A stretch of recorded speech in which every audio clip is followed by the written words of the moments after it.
రామరాజ్యం. ఒక రాజ్యం యొక్క పరిపాలన ఎలా ఉండాలి అని అనగానే గుర్తుకు వచ్చేది రాముడు. రాముడు తన రాజ్యాన్ని ఏ విధంగా పాలించాడు? ప్రజల శ్రేయస్సే ముఖ్యం, స్వార్థరహితం, ప్రజల యొక్క సూచనల మేరకు పరిపాలించాడు. దీనికి నిదర్శనమే రావణాసురుడి దగ్గర నుండి సీతను తీసుకువచ్చాక ప్రజలు సీతను అనుమానిస్తున్నారనే ఒకే ఒక్క కారణంగా సీతను అడవులలో వదిలివేశాడు. ఈ చిన్న సంఘటనతో మనకు అర్థమవుతుంది ఏమని అంటే, తన సొంత ఆలోచనకి కాక ప్రజల ఆలోచనలకి ఎంతటి ప్రాముఖ్యాన్ని ఇచ్చాడో అని. ఈ రోజుకి రాముడిని గొప్పగా కీర్తించుటకు కారణాలేమిటో తెలుసుకుందాం.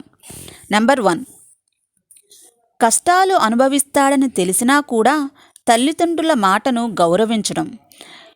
త్యాగంకు నిదర్శనం రాముడు.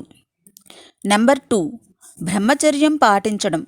ఒకే భార్య కలిగి ఉండుట అంటే ఒకసారి ఒకరికి మాట ఇచ్చాక నేను నీవాడినని దానిని నిలుపుకొనుట, ఇచ్చిన మాట నిలబెట్టుకోవడం. ఇది ధర్మంకు ప్రతీక.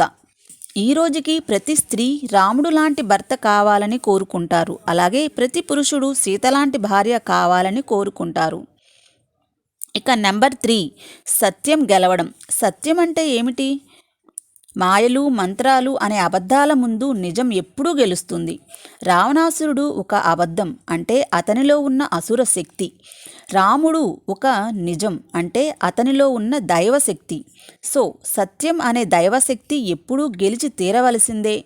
సత్యమేవ జయతే.